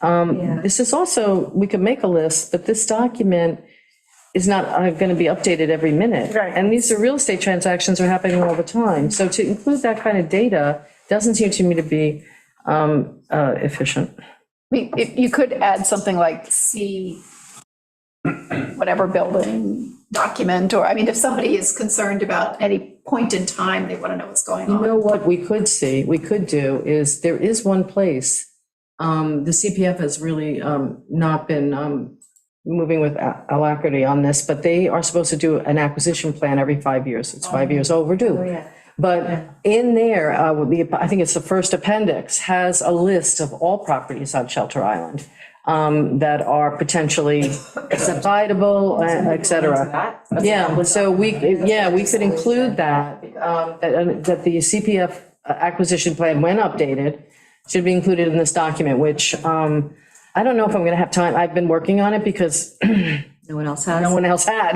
So, but that being said, it could be one of the first things that gets done, by the new people sitting here whenever they get here. That's a good idea. Yeah, that's a good reference point. and then it'll have the detail that this, It doesn't clog the comp plan, but they can refer. yes, exactly, and it's right there. Okay, That's true good. for a number of other documents too, where you want to make sure people know. also If recognizing you want a lot of detail, you go here. it's a snapshot. It's a snapshot, and it does change. Because they'll change ownership, they'll. Yeah. All right, chapter 3, page 31. After discussion of current land use, zoning, and development potential, the zoning chapter ends abruptly on page 31 without any goals or action items in other chapters. Why is that? Is this chapter not complete if no changes to zoning or spot zoning for non-conforming businesses operating residential zones, which the consultants alluded to at one of the recent CPAC meetings, are envisaged? This should be explicitly stated. Okay, so this, I think, circles back to the fact that it should say existing built environment, land use, and zoning conditions. So We've changed the title. it's the existing conditions. It doesn't currently list all the zoning changes, but we are going to take essentially the table from chapter 11 that lists all the zoning changes and put at the end of this chapter so that it's there for reference, because that's what people are asking for, and I think it makes sense. So did covered that. Let's see. And the other thing that we did discuss about this chapter is that it does stop without listing the issues that we're seeing with our current zoning. So we were going to add that part in. Yes. So that'll be in addition to it. And so the issues that I have right now listed for our current zoning is that there's a lot of vacancy in the B1 zone. So we have a lot of open storefronts and things, and we're wondering, so this is what I have written for those examples. I have some of the issues that we're encountering are that we have many vacant buildings in the town center. There doesn't seem to be enough demand for professional office space to fill the vacancies. Is there something that can be done by the town, done at the town level by modifying the B1 district to reduce vacancies? And then light industrial development is scattered throughout the B zone and can be unsightly on our main streets. How can we address this issue? So those are kind of the two issues that I currently see in our zoning with the B and the B1 zone. I don't know if there are other issues that we see in zoning that we want to add to this list, but those are just the two that I know come up over and over again. It's the vacancy in the center and the unsightliness of industrial parks popping up.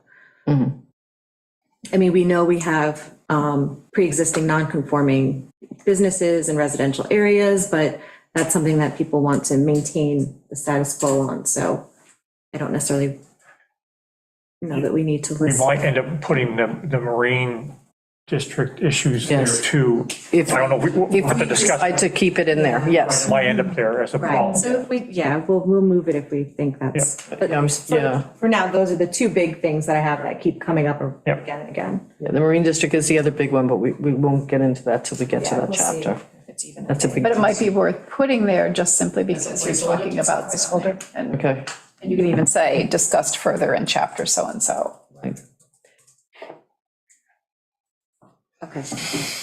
And then there's no mention of ADUs in the nearshore overlay district, which was floated recently by the community housing group and opposed by various civic organizations. The chapter should explicitly state that no changes to the nearshore overlay zones should be permitted. In particular, ADUs in the nearshore overlay will not be permitted. It does say. They're already not allowed in the nearshore overlay. And the recommendations we have are to strengthen the nearshore overlay district. Yeah. I know, so we keep saying that, and people keep saying It isn't. it's not there. So Right. should we just put like a red stamp somewhere? It doesn't hurt to be explicit. Yeah, Repeat things a number of times. Right. We must try to like somehow pull that out or start it off in a paragraph somewhere. Because if I have to hear that one more time, like how else do we? Yeah. I think it's because people in the nearshore overlay who have the potential to provide year-round housing are shut out from this. And I think that maybe it had come up at a meeting or somebody had mentioned it or something like that. So it's come up because folks want to do something, but they can't because of where they are. Right. And, But that same owner can have an accessory dwelling. yeah. They can have an accessory Somebody- sleeping quarters. Accessory Yeah. sleeping quarters and. As long as there's no stove. Putting, it's totally you know, cool. their family members in there, but, so I think that's where it come from, so Yeah. why people keep asking about it. Right. But it seems like they're asking for it not because they want it, but because they don't want it. They're worried about. No, I think it came up because people were asking like, what can there was, So- like, is there a way to skirt it or Well, something? what happened That's was, interesting. the community housing board was discussing They were just the discussing, ADU +1 grant, and they were saying that we're not allowed to put ADUs in the nearshore overlay because it's restricted in the code. And so then the argument was, well, why is it restricted in the code? And is it possible that we could get a housing license for people who want to put one in the nearshore overlay? And so that's where that conversation came up. And that's where that conversation died. Frankly, I mean, Never it did. has, no, it hasn't died. I know. It hasn't died. Sure, it won't die, but most of the people commenting are affirming the rules not to do this. Right. Not And- to allow it. In 4.4A, to Rebecca's point, code regulations and boundaries should be I'm sorry, let me start. With increasing impacts of climate change and development pressure, the nearshore overlay district code regulations and boundaries should be, maybe it should be should be maintained and strengthened.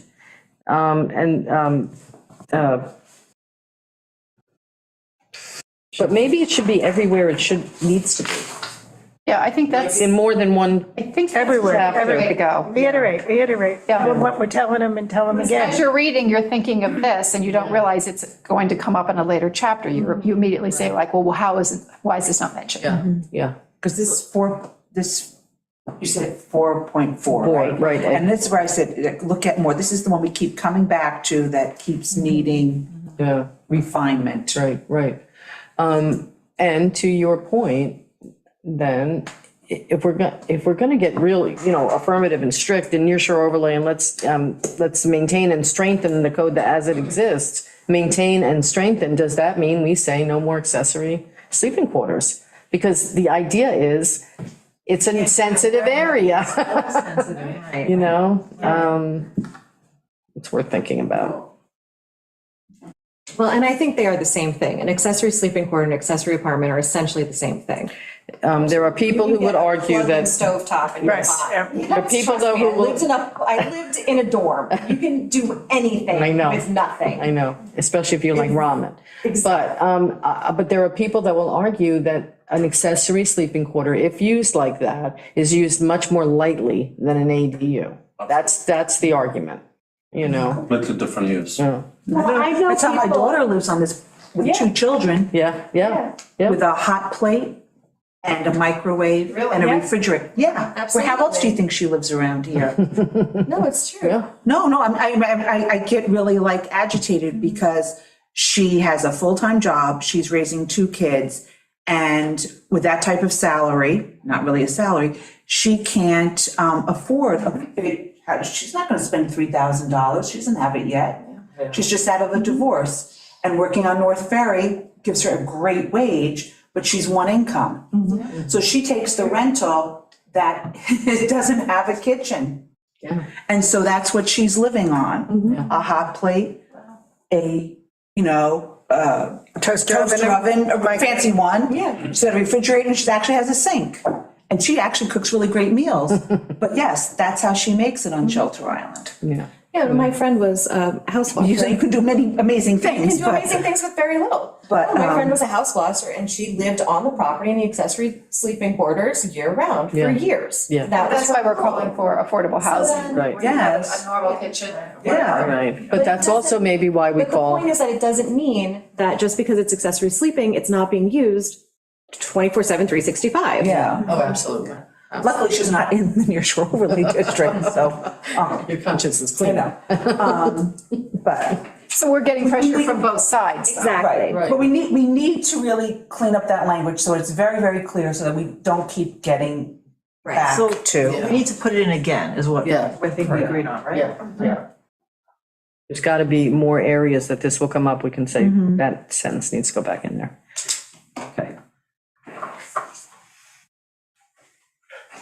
We're still on for housing. Right. So we just finished 3 for Jan, so now I'm going to go to 4. Page 43, a comprehensive review of the town code is needed to ensure it is consistent with the goal of increasing year-round community housing opportunities.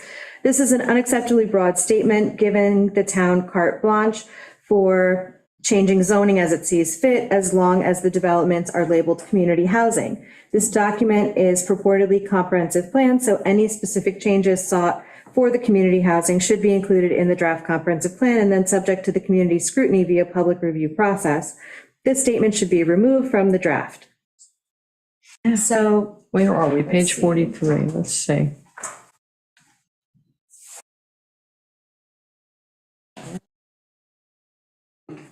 It's kind of in the middle of paragraph 43. Oh, shoot. yeah, so it states that a comprehensive review of the town code is needed to ensure it is consistent with the goal of increasing year-round community housing opportunities, and the existing registry list should be updated to get a sense of the demand for ADUs. Ongoing or long-term priorities include developing and implementing design standards for community housing, considering the potential for apartments above stores and offices, and supporting the establishment of community land trust. This comprehensive plan supports and carries forward the recommendations of the community housing plan as detailed below. So really what you need is you need a qualifier. It's a comprehensive review of the town code is needed to ensure it's consistent with the goals of increasing year-round community housing options and balancing that with maintaining the integrity or the nature, nature of the community. Right. So you've got to kind of get both concepts in there. I mean, it's what the paragraph here is quoting is the housing plan. Right. So that is, and other priorities include increasing year-round accessory dwelling units through, et cetera, and a comprehensive review of the town code. I don't even know that needs to be stated, that entry part there. Well, it is part of the affordable housing planning, but at the same time, if you just read that, it does have that connotation that this is the the main thing that matters. goal, right. The only goal, Yeah. and it isn't. So you have to kind of, because we've been talking about all these zoning restrictions or reviews and enforcement. Right, so if we add, to ensure it's consistent with the goal of increasing year-round community housing opportunities while being sensitive to environmental restrictions. In zoning, And zoning. existing zoning, existing, which is pretty strong. Because Emily say, so.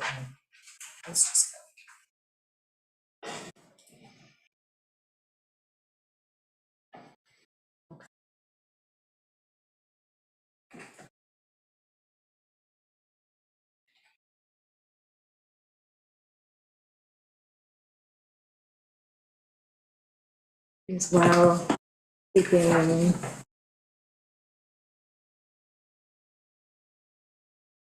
So while taking zoning into account.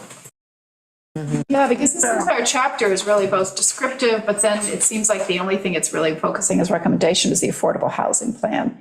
You want to acknowledge that there are all sorts of other issues preserving the nature of the community. Well, That you don't want to lose. yeah, Right. but this is in housing, though, it's also discussing the large house thing, too, right? large house. Isn't that in our recommendations at the end? I think it is. At the end, right. Yeah, right. But then again, if we bring some of these recommendations here and then collect them in chapter 11, people can see, oh, okay, they have not forgotten that point. Right. Yeah, good. The next one is on page 44. Establish a graduated limit on the size of new houses, both knockdowns and new construction. The example for limiting the size of a house is 3,200 square feet on a 1 acre lot, 5,200 square feet on a 2 acre lot. This has never been discussed. So this comes back to the example. This is the of one we having a floor eliminated, area yeah. ratio, and so we've deleted that. We Right. deleted that section. The example part, yeah. Right. Yeah, because it does seem to be setting limits just Right. randomly and, Yeah. Confusing. Yes. yeah. The next one is address the issue of illegal conversions. This is a red herring. Instead of addressing the issue of enforcement, this action item proposes further reduction of square footage of houses that can be built on the parcel. This idea would lower the value of the buildable parcel and should be vetted with the community via multiple public hearings. So that, I mean, that concept, if it does come up, we will have public hearings associated with it because it would be a change to the way that the calculation for like the square foot floor area ratio is done. So it would absolutely be done with public hearings involved. But it's been loud and clear that stricter guidelines, when it comes to the NSO, is what this community wants. And substandard lots is part of that. Yes, but the concept here of reducing or of including more of the square footage of the house, not just the habitable condition space. Right. As the total square footage when you're calculating or when you're determining Max. what your max floor area is. That concept in and of itself does need to go for public hearing because it would be a code change on Yes. how we calculate square footage. Because you have to see how viable it really is. Is it going to be too confusing? How does the building department calculate it? How does the assessor's office calculate it? How is it going to Yeah, change things? So it needs a thorough vetting. yeah. Would it necessarily have to be different between the two, assessors and building department? If we, the idea of what is air conditioned or HVAC space, period. One of the measures inside and one of the measures outside. That's the bottom line. And they do come up slightly differently. And so, and they're working on that now. That's not a comp plan issue, if you ask me. It's, they're going to try to get their databases to agree. What happened historically is the assessor took the plans and made his calculations. And then the building department took the same plan and made a different calculation. So they should really agree, just for. Right. Yeah, they should. that's John's point. Yeah, that's my point. So maybe you have a porch, which is not air conditioned or whatever, or you have a patio or a deck, something like that. Yeah, that's separate. But the space that is going to be. But if you measure it from the inside walls, it's a different square footage calculation than the outside walls, because it's 6 inches at least, right? And if it's on a 6,000 square foot house, that can become significant. If you can figure out a way of living inside of a wall. Only the mice have figured that I one. know. Interior space, yeah.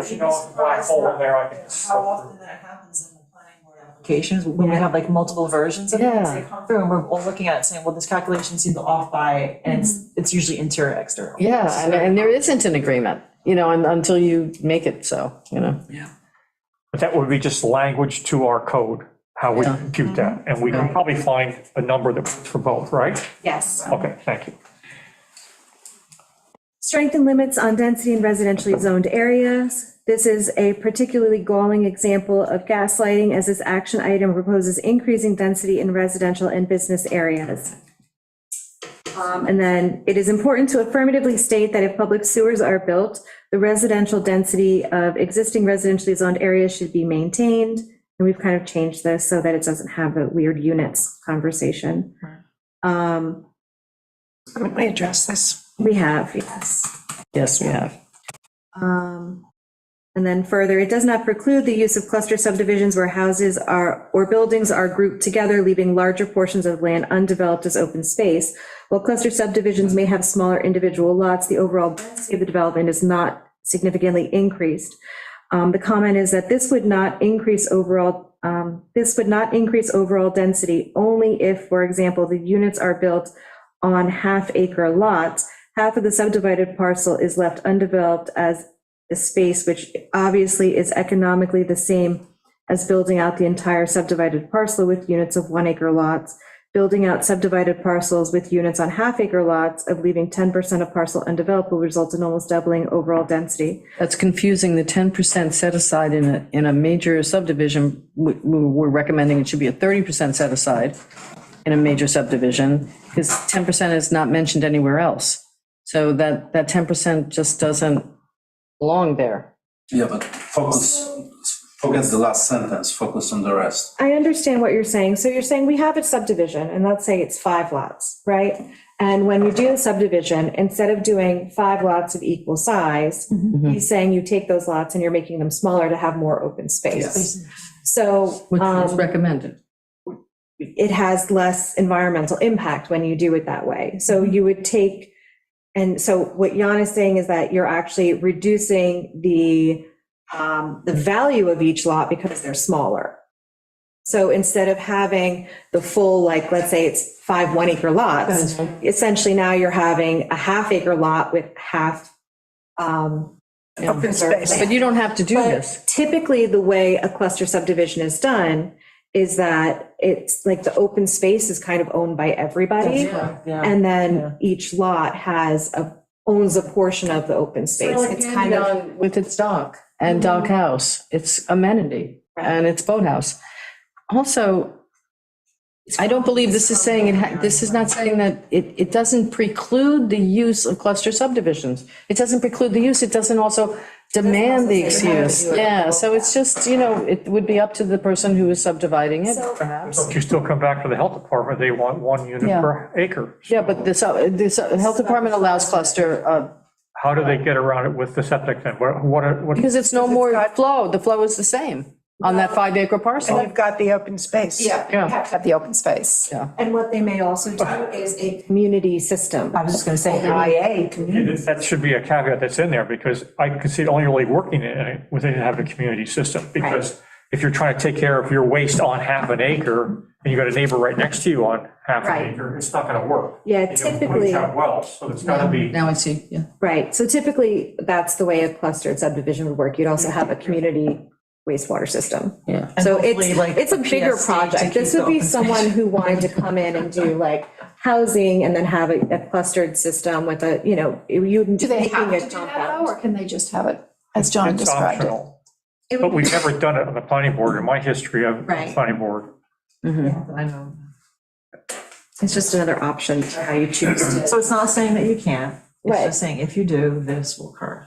Right. I don't think you guys understand what I was trying to say. Well, at the end of the work session, then just make a note, come up and tell us. Well, no, I think I understand that you're saying that it would reduce the property value of the people who are on that property. Man, that's a maybe. I'll explain it in my comment period. Great, thank you. Okay. Further, if infrastructure is in place, cluster systems or wastewater treatment facilities, it may be reasonable to consider limited locations in business zones where additional housing types and densities might be allowed. These offending statements must be removed and replaced with the statements that no upzoning in the existing residential and business zones will be permitted, with the possible exemption for town-owned rental community housing units. So I guess the question is, On do we- townland. right, on town land, yes, thank you. So the question being posed is, do we want to say that should water and wastewater infrastructure become available in the business zones, we want to restrict the density that might be allowed, so make it essentially not allow for apartments above stores or additional housing. Not just business, capacity. business and residential.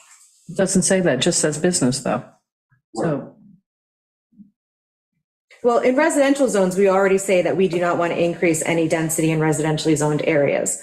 So we've already made that statement strongly in the document. So the question is, in the business zone, because we've said in business zone, we would be willing to consider increasing density in areas if they were to have public sewer and water, because that would serve, it would serve a need. So the question is, do we want to limit that in business zones, or do we want to allow the potential for increased density in business zones should they have sewer and water? yeah. And I mean, I would That would say be like yes, apartments because above business? it would be like apartments above shops and things of that nature. Otherwise, it really wouldn't benefit it if we really want to get, say, more housing. We just couldn't have more housing. Regulated anyway by health department, by the size of the parcel that the Right. business sits on? I mean. It would be, but it's regulated also by our zoning code. So Right. we can, so B1 and B zones have specific zoning regulations, so, and for density and things like that. So we have the ability to change that based on our zoning code. So it's saying in the future, should we have sewer and water, do we want to allow leeway for the town board to adjust zoning in that zone? It would have to go before. And, Right. yeah, it would have to go before. Then you have to make sure you have the In which capacity. case it would die quickly if people are against it. Correct. Well, I don't understand then what else we could put into, that's how the process already works? Right. Okay, first of all, the statement is under the strengthened limits on density in residential zone areas. Okay, so it's not just business. it's No, it shouldn't be commented. But residential. this one stipulates in business zones. Quote that's included here is in Right. business zones. It's not talking about residential. Right. So the goal is to, it says clearly that we want to restrict or strengthen limits on density in residentially zoned areas, not allow, yes. But then it also says it may be reasonable to consider limited locations in business zones where additional housing types and densities may be appropriate. So it says residential zones should be restricted, but there may be potential areas in business zones where it could be appropriate. So it's making that distinction between residential and business. Here, that should be a sub. I can see where it could be, like it's like a contrast. You're saying, hey, we're ensuring the strengthening of the residential, but just to remind you, we might have this come up in the business zone, and it's side by side to contrast, but I can see how, I can see where it might be a little confusing. So I understand. your confusion is because the heading says strengthen limits of density in residentially zoned areas. You're objecting to the fact that it then does mention the potential for increased density in business zones because it's misleading because the heading is not matching the text. Right. Okay, Yeah. Oh, I see. I understand. Good.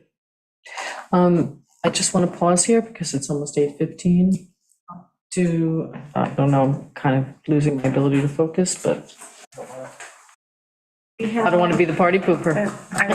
Me too. Yeah. Same, and I was hoping it was gonna end somewhere around 8:30.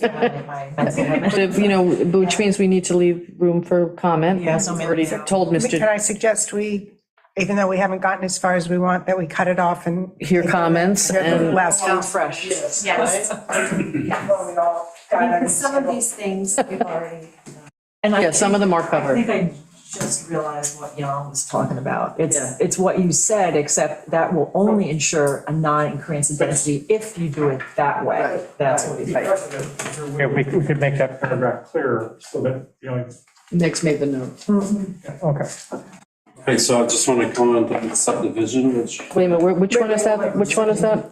Oh, it's one of your comments, Jan? The comment that we just looked at with the subdivision. Oh, yeah, with the cluster? Page 2. Cluster subdivisions. So let's just consider a theoretical undivided lot which has 15 acres, okay? So we can divide it into 15 parcels of 1 acre each. Each parcel, it's probably worth today, what, 400,000, something like that? Okay, and let's say we wanna take half of the parcels, okay? Or half of this land and subdivide it into half an acres lots, okay? Then we're gonna get 15, one second. We take half of the area of 15 acres, which is 7.5, and subdivide it into half an acre parcels. So we have still 15 parcels, okay? So the price of each parcel should be half, more or less. Instead of being 400,000, it's 200,000, so great. Everybody's happy, you know, we can build less expensive housing because land costs less, okay? But you still have, you set aside half of the entire 15-acre parcel. Somebody has to pay for this, and it's gonna be developer who will be charging that 200,000 per each half an acre back to the owners. So all you got is a higher density on half of that lot, but not the lower price, because somebody has to pay, that has to be charged back to those units. So that's what I'm saying, that the statements of subdivision that we're gonna, kind of lost my train of thought. But again, the statement is, get does not cheaper include. lots. But you're also benefiting from the open space. Yeah. That's the concept. That's the concept. Part of a Development that has open space. I'm just talking about economics right now. No, well, that's what I think. Economics doesn't work. It does, because I have to pay for that open space, even though it's not my personal. It's like if you were in a condominium complex, you would still pay for the public space that has a swimming pool and a tennis court and everything. That would be part of your. Okay, so what's the HOA fee. purpose? Now we created parcels, you know, half an acre parcels instead of 1 acre parcels, and we have those units, but they're not cheaper because the cost of land set aside has to be paid. It's more of an environmental thing. It's open space. Just have open space. That has nothing to do with economics. Well, how is that making sense? Economics doesn't make sense, so we have houses, hold on a second. We have houses on smaller lots. Right, no, I think we understand what you mean. As the houses on 1 acre lots. And so we have open space, but all the lots are smaller. So I thought, hold on a second. I thought that the purpose of Was to make them less expensive? making less expensive, you're not making them less expensive, they cost the same, hold on a second, they cost the same, but you have just higher density. So what's the point? Well, what it does is so what we tend to have all over the island is 1 acre zoning, which creates a suburban sprawl kind of concept. If you have cluster, like a cluster subdivision, it changes the aesthetics of it, but it also changes the functionality of it. So if you have homes closer together, you can have a smaller community. You can take that subdivision and create a community. So you could create a senior community where it's easier walkability, it's easier to visit your friends, you have everyone closer together, and then you have that open space, you have that preserved area, which that's actually a healthier way to develop if you're using a large space, because it's compact development in one area, but it's offset by all the open space. So it provides you with a different type of living arrangement. It can also, it has to do with stress. So when people are in close proximity in terms of like the housing and living, it does create stress. I mean, So having there's open science on that space is even. nice So, for yeah. that. But it allows This isn't part of the for, affordable housing. Proposal, is it? I mean, is this supposed to be affordable? Nothing to do with it. It's just an alternative, so. it's an alternative. But what I'm It trying won't to change convey costs. is the economics of this makes no sense. Okay, so Well, why you're do right. it? You're right. You just The get cost- higher density, the same cost, so But the why cost is going to be would? passed on to whoever's going to be living there. They'll pay for it in one way. In other words, I'm That's buying right. not So- just my so- property, I'm buying the Right. my share of the open Access to space. it. But Mr. Sedal, no one's saying you have to do it, it's a suggestion. That makes The plan sense. is about making suggestions for things that can make life better Yes. on Shelter I can Island. actually think of a reason, a way, And- a why you would do this, and it would make sense economically, just, again, doesn't preclude. If there was a viewscape, where the only way to build houses, everybody got a piece of that viewscape, would be to do it this way, otherwise there's gonna be somebody in front and somebody behind. I could see where the value of your half acre plus your communal have a wider value, view. you'd get the view. And that would be one place where it would make sense. Furthermore, this is in the discussion of Sylvester Manor, which we took out. Oh, no, wait, really? No, Yes, we did. we did take it out. What are we kidding me? No, but cluster, Is it someplace else? can't cluster systems, but. Well, what I'm saying is, I could see if this would make housing cheaper, but it won't. Okay, it's just gonna Yeah, that's hire not the- its goal. That's not its goal. So what's the goal then?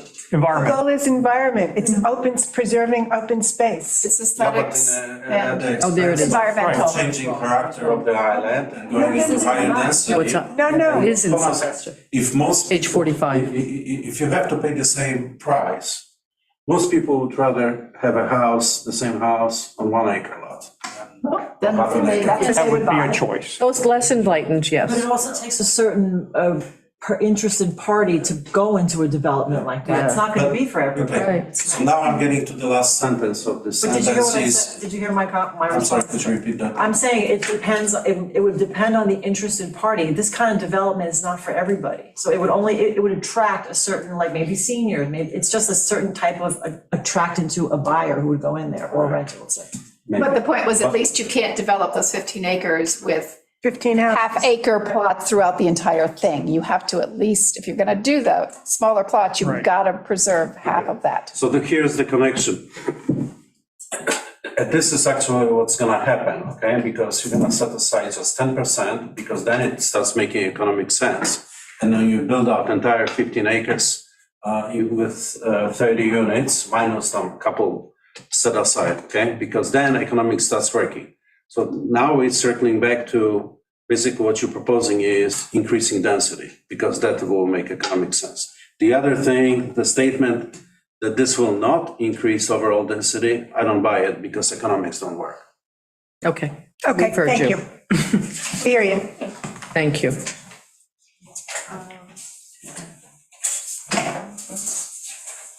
Anybody else in the room have any questions or comments? Anyone on Zoom?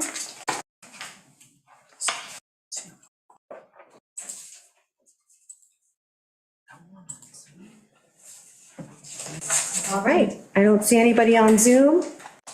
So, Well, we're not done with this chapter yet either, are we? no, we're not done with I this. think there's 4 more points by Mr. Sudol, and then we have North Ferry. But we should be able to go to a lot of North Ferries we've heard. Yeah. Wait, did Well, at least- Terry, Or, I'm sorry, not North. okay, good, all right, great. That I got, yeah. If it wouldn't be too much of an inundation, I could go through the heights and see which ones we have already discussed. And just put like, whatever, a light X through them or something like, so that we don't read them and Good idea if we've already do that. dealt with that precise request. Yes, where there isn't much to add. Okay, Redundancy at this point. all right, so I'll mail those. Fine that people are sharing the same concerns. Right, exactly. And if we've already addressed it, then yes. Okay, I'll do that for, that'd be great. So What is the next meeting? we haven't actually determined the next meeting date yet. So yes, check the website. I gave everybody a list of dates that the evenings here are open, so they're all going to get back to me with what's. Pass those around my best at this point. Yeah, I can do my best. Right. Nobody has any comments? Make a motion to close the meeting for the evening? So just so I And that, Oh. White guys, just. so make sure I know where the Heights comments are in the emails, just Oh, because I want to make sure I have them all in one place. Where we just were with Lori Raymond, Oh, right. What is it? two attached. Gotcha. The top All in the are the same. Heights. Yep. Yeah, there's 2 of them, yeah. Okay, good. I think I downloaded them There's already, some but I good want to make points. sure. Good points there. Did we close? Okay, we have, so I made a motion, John seconded. okay. Oh. Favor? All right. All right. Good night, everybody. Thank Good you. night.